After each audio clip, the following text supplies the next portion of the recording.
que eu determinei a quantidade de dinheiro, não importa se é 10 mil, 1 milhão, 100 milhões, eu tenho que estipular agora, passo número 2, o que é que eu pretendo dar em troca. E claro, estamos falando aqui de trabalho, de energia, de criatividade, de inteligência, de ação. Eu, por exemplo, um tempo atrás, queria conquistar a minha independência financeira.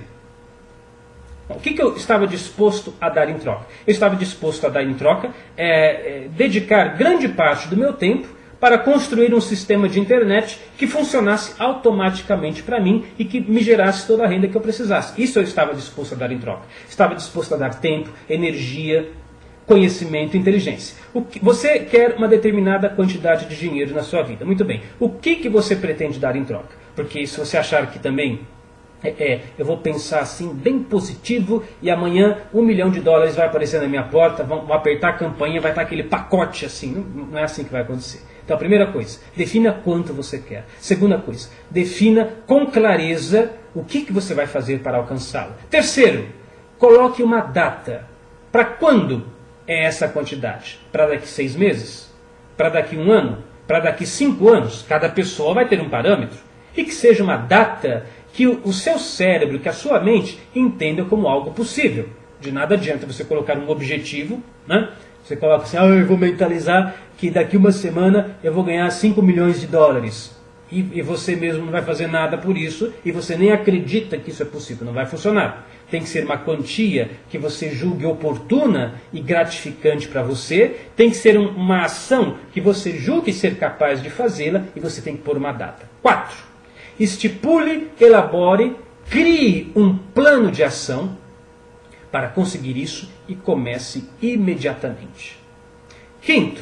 Redige um documento. Você vai pegar uma folha de papel, pode ser o seu próprio caderno, depois você passa limpo, e você vai redigir esse documento. A partir de hoje, eu estou determinado aí coloco o item número 2, a fazer isso, para alcançar o item número 1, as X quantias de reais ou de dólares, e para isso eu alcançarei esse valor até o item número 3, até tal data, né? Para tanto eu vou agir desta forma, eu vou acordar mais cedo, ou eu vou dormir até mais tarde, ou eu vou reservar parte do meu tempo para isso, ou eu vou tomar tal atitude, tal ação. E tem que ser um plano bem elaborado, você tem que ter um método para isso. Você tem que ter um método para isso. Não adianta você falar, eu quero ser milionário, mas você não tem um plano para chegar lá. Você tem que criar o seu plano. Então você vai redigir esse documento com o seu plano. E o que você vai fazer? Todos os dias, ao acordar e ao dormir, você vai ler esse documento, de preferência em voz alta. Então o seu documento vai ser algo mais ou menos assim.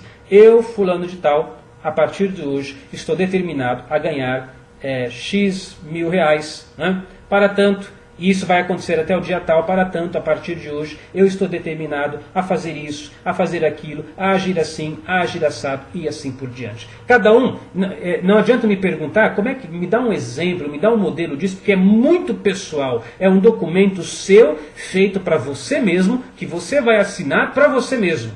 Ninguém tem que se interferir com isso. É um compromisso, é um pacto que você vai fazer com a sua própria alma, com você mesmo. E você tem que levar isso a sério. Porque todas as pessoas que levam isto a sério alcançam aquilo que estão buscando. Alcançam aquelas coisas que querem. E mais uma coisa importante nesse sentido. Você deve ter em mente que o seu projeto, por mais ambicioso que seja, de repente não é ganhar $1 milhão ou de dólares, mas é alcançar alguma outra coisa. Você também faz o plano com esses 6 passos, vai funcionar da mesma maneira. O seu projeto, ele tem que ser ambicioso, ele tem que ser audacioso e ele tem que ser corajoso. Mas você tem que entender que poucas pessoas vão acreditar nele. Aí está a foto, né, de um outro personagem da história, que talvez vocês conhecem, Marconi, que foi um dos inventores do telégrafo e depois do rádio. E Marconi é uma história muito interessante, porque talvez você já passou por uma situação como a dele. Espero que tenha passado.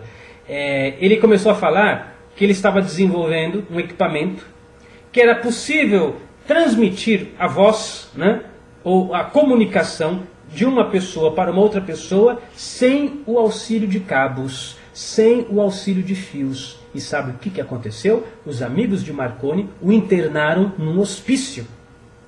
Achavam que ele estava ficando louco. De onde já se viu, né? transmitir voz sem fio, sem cabo, né? Esse cara está ficando louco. Levaram ele para o hospício. Se você não acredita, pesquisa a vida desse homem. Ele foi internado porque ele foi tido como louco por causa da invenção que ele estava produzindo. E se não fosse isso, hoje a gente não teria rádio, não teria televisão, não teria internet, não teria nada. Então quando você tem uma ideia, você tem que se lembrar do seguinte, que as pessoas medíocres, elas vão ridicularizar o seu sonho. Que as pessoas de mentalidade pobre, elas vão tirar chacotas do seu sonho, do seu projeto. Elas não vão acreditar. Elas vão dizer que isso é conversa fiada. Elas vão te chamar de louco. Elas vão dizer que você está perdendo seu tempo. Elas vão dizer que você está sonhando alto demais. Elas vão dizer que você está dando um passo além de suas próprias pernas. Tudo isso elas vão dizer. E você tem a opção de continuar ouvindo as pessoas medíocres, ou então você vai parar com isso e vai começar a ouvir o seu próprio coração. Aliás, veja só. Se você quiser ser uma pessoa bem-sucedida, se você quiser ser uma pessoa próspera, se você quiser ser uma pessoa rica, não apenas em dinheiro, mas riqueza de alma, riqueza de presença de espírito, chega um momento na sua vida, e a hora tem que ser agora, que você precisa parar de se importar com aquilo que os outros falam a seu próprio respeito. Enquanto você não der este passo, você não está preparado para abraçar o sucesso na sua vida. A minha caixa de e-mails é um espetáculo. Eu acho assim, muito divertido. Todas as manhãs eu abro minha caixa de e-mails, eu me divirto pra caramba. Porque eu recebo muitas mensagens de pessoas carinhosas, me desejando felicidades, dizendo como que as minhas palavras ajudaram elas a despertar para algumas coisas, que elas são eternamente gratas por aquilo que eu falei, etc. Mas eu recebo também uma enxurrada de e-mails de pessoas metendo a boca, falando mal, que como que eu ouso falar de espiritualidade, que eu sou muito materialista, que eu não sou não sei o quê, que eu não tenho... que eu não posso falar certas coisas, e pessoas que ficam ofendidas, etc, etc, etc. Se eu fosse ficar chateado com isso, eu não faria mais nada. Não faria mais nada. Só existe um jeito de você não ser criticado nesse planeta. Eu vou te ensinar como é que é. Se você não gosta de receber críticas, anote aí no seu caderninho uma maneira fácil de nunca mais ser criticado. É o seguinte, não faça nada, não diga nada, não seja ninguém. Fique trancado no seu quarto de boca fechada que ninguém vai criticar você. Todo mundo vai, né? Aliás, ninguém vai te criticar e ninguém vai saber que sequer que você existe. Mas você não vai receber críticas.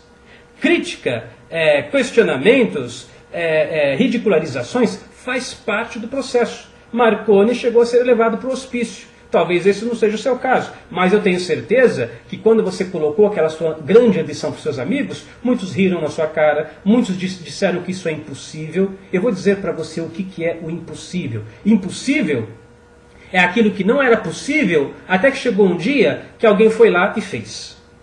E quando você ouvir a palavra impossível, você tem que lembrar de Henry Ford, que dizia, eu não sei como, eu não sei de que jeito, mas continue tentando, continue fazendo. O próprio Napoleon Hill relata na sua biografia que, em uma determinada ocasião, ele comprou um dicionário, e a primeira coisa que ele fez ao comprar esse dicionário foi pegar uma tesoura e ir lá na palavra impossível, ele recortou a palavra impossível do dicionário dele, né, dicionário novinho, porque ele não queria essa palavra no dicionário dele. O impossível só vai existir na sua vida se você acreditar que ele existe para você. Na verdade, tudo aquilo que a sua mente conceber, você é capaz de realizar. Se a sua cabeça foi capaz de criar a ideia de uma possibilidade na sua vida, acredite, você tem condições de realizar isso. Você só não vai alcançar isto se você não quiser. Ou melhor, se você desistir, se você não tiver persistência. Aí, talvez algum de vocês, eu já vou encerrando com isso, possa dizer o seguinte. Mas Cris Almeida, no meu caso, eu tenho tantos problemas, eu tenho limitações físicas, né? Eu tenho dificuldades naquilo que eu estou fazendo, eu nasci assim, eu nasci assado. Napoleon Hill conta a história do filho dele, que é uma história muito bonita também. A história de do filho de Napoleon Hill é o seguinte, ele nasceu com uma dificuldade auditiva muito grave.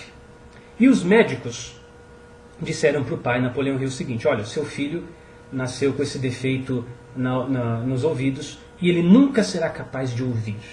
Mas Napoleão Hill, o autor de Pense e Enriqueça, não acreditava na palavra impossível. Por isso mesmo ele cortou essa palavra do dicionário. Ele falou, eu não sei como, eu não sei de que forma, mas o meu filho vai ouvir sim.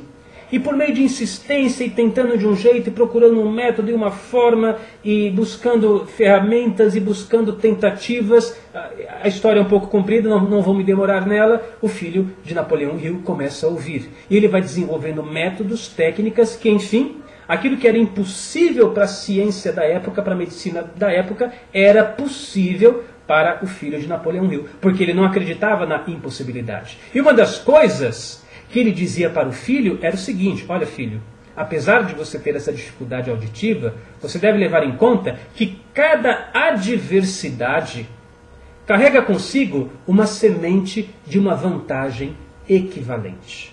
Anote isso no seu caderno, isso vai ajudar você nos momentos difíceis. Anote aí, vou ditar para você, presta atenção. Cada adversidade traz consigo a semente de uma vantagem equivalente. Ele dizia para o próprio filho o seguinte, olha, você tem essa dificuldade auditiva, mas veja só, a sua professora, ela vai dar mais atenção para você. Né? Você vai receber mais atenção de seus professores, porque eles vão perceber que você tem essa dificuldade, então você vai sentar mais perto deles, eles vão falar mais alto com você, eles vão ficar mais preocupados com o seu aprendizado do que com o aprendizado do restante da classe. Cada adversidade traz consigo a semente de uma vantagem equivalente. E o filho de Napoleão Hill acreditou nisso. Não acreditou que a limitação dele era de fato uma limitação. Era uma questão a ser superada e trabalhada. Tanto é que depois é uma história muito bonita. Esse filho de Napoleão Hill, que conseguiu ouvir numa situação que era impossível dele ouvir, ele desenvolve um equipamento de audição e ele vai ajudar depois outras pessoas que também tinham problemas de audição, né, a ouvir com esses equipamentos. É uma história muito bonita que um dia eu vou contar a história completa para vocês. Então você tem que pensar na sua limitação, na sua dificuldade. Deve entender que isso que você chama de limite traz uma semente de vantagem embutida que, se você souber utilizar isso, você conseguirá manifestar na sua vida riqueza, prosperidade, abundância de todas as formas possíveis e imagináveis.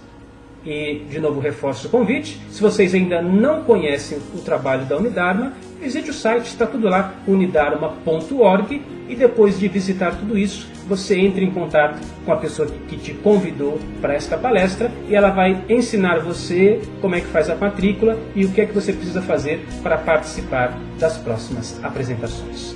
O meu carinho, o meu abraço e que você tenha uma semana não menos do que espetacular.